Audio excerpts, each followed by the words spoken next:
Hello friends, I am Rajan Singh. I am again before you with my new topic Understanding GDP. Actually ये topic जो है मैंने specially class 10th के student के लिए prepare किया है, लेकिन जीडीपी एक ऐसा टर्म है जो सभी के लिए बहुत ही ज़रूरी है। As a responsible citizen we must know about the concept of GDP, क्योंकि आए दिन आप न्यूज में, टीवी पर या फिर और भी जगह जहाँ से आप न्यूज़ प्राप्त करते हो वहाँ पर आपको जीडीपी टर्म जरूर मिलता है देखने को, सुनने को, पढ़ने को। तो ये जीडीपी है क्या? Actually GDP is the gross domestic product. इसको हिंदी में हम लोग बोलते हैं सकल घरेलू उत्पाद। सकल घरेलू उत्पाद यानी किसी डोमेस्टिक रीजन में जो किसी पर्टिकुलर पीरियड ऑफ टाइम में टोटल प्रोडक्शन होता है उसी को हम लोग जीडीपी बोलते हैं। लेकिन जितना आसान ये बोल देना है उतना आसान ये काम है नहीं। जीडीपी जो है इसको कैलकुलेट करने में बहुत सारी प्रॉब्लम्स भी आती हैं, तो इसको अब समझना है हमें, और इसको समझने के पहले कुछ बेसिक बातें जाननी बहुत ज़रूरी है। सबसे पहली बात कि इकोनॉमी के 3 सेक्टर्स होते हैं। मैंने इस पर एक वीडियो अपलोड किया हुआ है, इकोनॉमिक सेक्टर्स, जो आप मेरे चैनल पर जाके देख सकते हैं। तो इकोनॉमिक सेक्टर जो होते हैं बेसिकली मेन 3 टाइप्स के होते हैं, जो कि basis of nature of activity के आधार पर है। यानी इकोनॉमिक एक्टिविटी के आधार पर 3 टाइप्स के इकोनॉमिक सेक्टर होते हैं, प्राइमरी, सेकेंडरी एंड टर्शियरी। अब इन तीनों सेक्टर्स में बहुत सारे गुड्स और सर्विसेज का प्रोडक्शन होता है।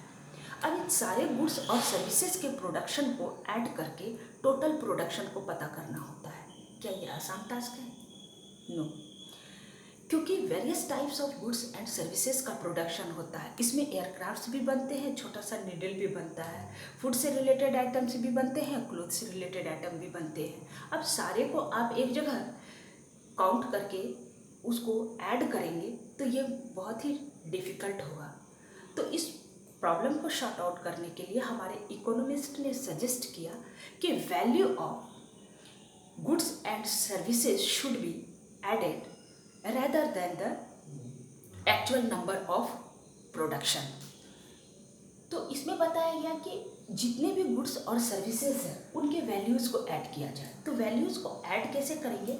सपोज किसी फार्मर ने ग्रो किया 10,000 kg वीट का, 10,000 kg वीट का प्रोडक्शन किया, और इस फार्मर ने फ्लोर मिल को ये बेच दिया ₹10 पर kg के रेट से। तो यहाँ पर फार्मर के लिए जो इस वीट का वैल्यू हो गया वो हो गया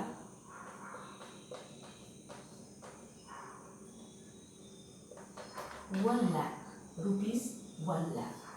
यानी वीट का टोटल प्रोडक्शन जो वैल्यू निकालेंगे वो 1,00,000। सपोज फ्लोर मिल वाले ने इसे बेचा बिस्किट कंपनी को,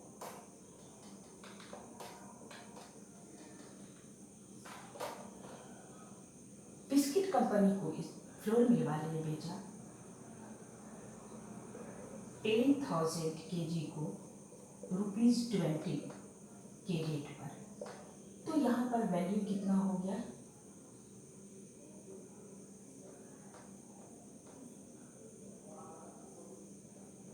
₹2,00,000।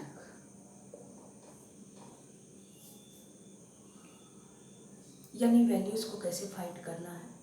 तो जो भी हम जिस रेट पर किसी वस्तु को बेचते हैं या सर्विस को प्रोवाइड करते हैं, तो वो वैल्यू जो होता है वो इन टर्म्स ऑफ मनी वही होता है हमारा गुड्स और सर्विस का वैल्यू। अब हम इस तरह सारे सेक्टर्स में जितने भी प्रोडक्शन होते हैं उसके वैल्यूज़ को फाइंड आउट कर लेते हैं। सपोज किसी इंडस्ट्री में फैन का प्रोडक्शन होता है, वो 1000 पीस फैन प्रोड्यूस करती है और ईच फैन का कॉस्ट है ₹500। तो यहाँ पर कॉस्ट कितना हो गया, वैल्यू कितना हो गया? ₹5 लाख, यानी फैन का जो प्रोडक्शन है उसका वैल्यू जो हम काउंट करेंगे वो 5 लाख करेंगे। तो इस तरह हम तीनों सेक्टर्स में जितने भी प्रोडक्शन होते हैं गुड्स और सर्विसेज के, उन सारे के वैल्यूज़ को ऐड करते हैं और टोटल प्रोडक्शन का पता चल जाता है। क्या ये सही है? यहाँ पे एक बहुत ज़रूरी है प्रिकॉशन की। वो प्रिकॉशन क्या है वो समझना है। जब भी हम सारे प्रोडक्शन का वैल्यू पता करते हैं, जीडीपी को पता करना होता है, तो वहाँ पर हम सिर्फ फाइनल गुड्स और सर्विसेज के वैल्यूज़ को लेते हैं। उसको समझते हैं कैसे। सपोज ये वीट है, वीट को बेचा गया फ्लोर मिल के पास, और फ्लोर मिल वाले ने इसे बेचा बिस्किट कंपनी के पास। टोटल प्रोडक्शन था वीट का 10,000 kg, और वीट ऑनर ने इसको जो बेचा ₹10 पर केजी के रेट से। फ्लोर मिल वाले ने इसको ₹15 पर केजी के रेट से बेच दिया। बिस्किट कंपनी को बिस्किट बनाने में इस फ्लोर के अलावे भी बहुत सारा चीज़ लगा है, जैसे ऑयल का यूज़ किया या कुछ फ्लेवर डाला गया, तो टोटल इनका वैल्यू हो जाता है यहाँ ₹50 पर पैकेट। जब हम टोटल प्रोडक्शन को काउंट करेंगे तो वैल्यू जो फाइंड आउट करेंगे तो उसमें सिर्फ कैलकुलेट करेंगे हम इस वैल्यू को। क्यों? क्योंकि इस 25 रुपीज़ में 15 रुपीज़ यानी फ्लोर का वैल्यू ऐड है, और इस फ्लोर के वैल्यूज में 10 + 5, ये 5 फ्लोर मिल का वैल्यू है, कॉस्ट है। ये 10 जो है इसी वीट का वैल्यू है, ₹10 जो है ये वैल्यू है वीट का। और फ्लोर को तैयार करने में जो कॉस्ट लगा वो ₹5, तो फ्लोर मिल वाले ने इसकी कीमत ₹5 बढ़ा दी।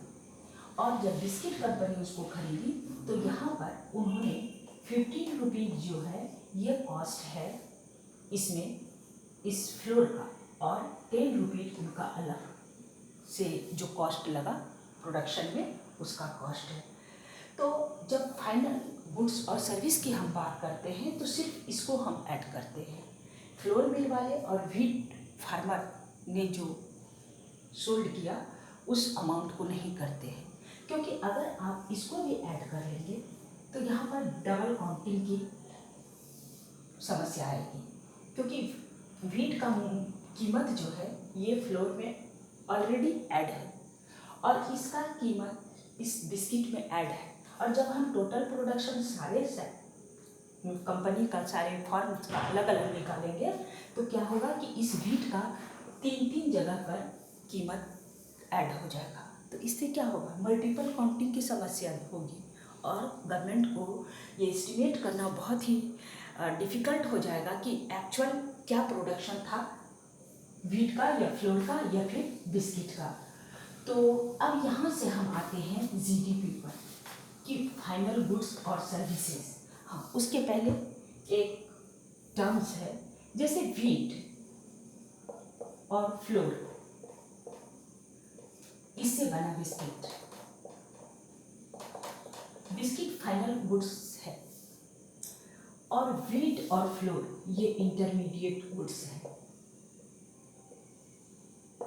ये इंटरमीडिएट गुड्स क्या होता है? These are those goods that are used in further production, जिसको कि फर्दर यानी फिर से हम प्रोडक्शन में फिर से उसको रीसेट कर सकते हैं, फिर से उससे प्रोडक्शन में उसको लगा सकते हैं प्रोसेस में, तो वो इंटरमीडिएट गुड्स कहलाता है। और जब जीडीपी को पता करना होता है तो उसमें इंटरमीडिएट गुड्स का नहीं वैल्यू ऐड होता है, ओनली फाइनल गुड्स का वैल्यू ऐड होता है, क्योंकि the value of final goods already include the value of intermediate goods. तो इस तरह से हमें जीडीपी से रिलेटेड बेसिक कॉन्सेप्ट जो है वो पता चल जाता है। अब जीडीपी है क्या, इसको डिफाइन करते हैं। ग्रॉस डोमेस्टिक प्रोडक्ट यानी सकल घरेलू उत्पाद is the value of all goods and services produced in all sectors of an economy during a particular period of time। GDP यानी ग्रॉस डोमेस्टिक प्रोडक्ट जो है, द वैल्यू ऑफ ऑल, यहाँ all final goods and services, all final goods and services produced in all sectors of an economy during a particular period of time। यानी किसी निश्चित समय में, किसी निश्चित अवधि में, किसी भी अर्थव्यवस्था में जितने भी गुड्स और सर्विसेज का प्रोडक्शन होता है किसी भी निश्चित पीरियड में, उसी को हम लोग बोलते हैं जीडीपी। अब ये जो पर्टिकुलर पीरियड ऑफ टाइम है, ये क्या है? तो ये गवर्नमेंट अपनी सुविधा अनुसार कभी वो सर्वे करवाती है ईयरली, कभी क्वार्टरली, कभी हाफ ईयरली। तो ये डिपेंड करता है कि किस बेसिस पर लिया जा रहा है। वो टाइम का कैलकुलेशन जो है, ये सर्वे के किस बेसिस पर वो सर्वे करवा रही है, किस पीरियड के लिए करवा रही है, इस पर डिपेंड करता है। तो यहाँ पर हम 2-3 चीज़ जो है उसको बेसिकली समझ चुके हैं। The value of all final goods and services means जितना भी वैल्यू है, जितने भी फाइनल गुड्स और सर्विसेज के value means monetary value, produced in all sectors mean 3 sectors of an economy, किसी भी अर्थव्यवस्था में, किसी पर्टिकुलर पीरियड ऑफ टाइम में। तो यही है हमारा जीडीपी। आशा है ये वीडियो ज़रूर पसंद आया होगा। अगर पसंद आए तो काइंडली लाइक, शेयर, कमेंट्स और सब्सक्राइब करना ना भूलें, ताकि मेरा अगला वीडियो आपको मिल सके। Thank you.